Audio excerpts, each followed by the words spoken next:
51 pilot whales die in another mass stranding in New Zealand. Wellington, New Zealand. 51 pilot whales died Friday in another mass stranding in New Zealand, less than a week after 145 pilot whales and 9 pygmy killer whales perished in 2 other, unrelated strandings. In the latest stranding, up to 90 pilot whales beached themselves late Thursday at Hanson Bay on the remote Chatham Islands, said the Department of Conservation. When staff arrived at first light, they said they found up to 40 of the whales had refloated themselves, but another 50 had died on the beach. The department said one beached whale remained alive, which staff decided to euthanize due to its poor condition. The Chatham Islands sit about 800 kilometers, 500 miles, east of New Zealand's main islands and are home to about 600 people.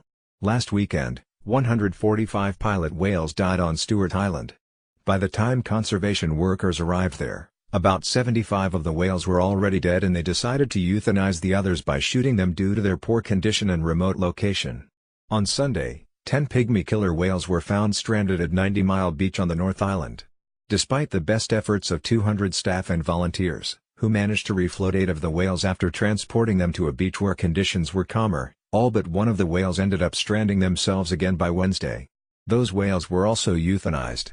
Dr. Dave Lundquist, a technical advisor on marine species, said in a video released by the Conservation Department that there was no evidence to suggest the strandings were linked. "You're talking about strandings across the entire breadth of New Zealand in a very short period of time, which naturally does cause everyone to reflect on whether those might have something to do with one another," he said. Lundquist said that while scientists don't typically know why individual whale strandings occur, they believe there are probably a range of reasons. He said they could be caused by the whales navigating incorrectly, trying to escape from predators, or some of them suffering injuries or illness. He said there could also be man-made factors like underwater noise. In many of those cases, it's probably a combination of those factors, he said. Whale strandings are most common in New Zealand during the Southern Hemisphere spring and summer.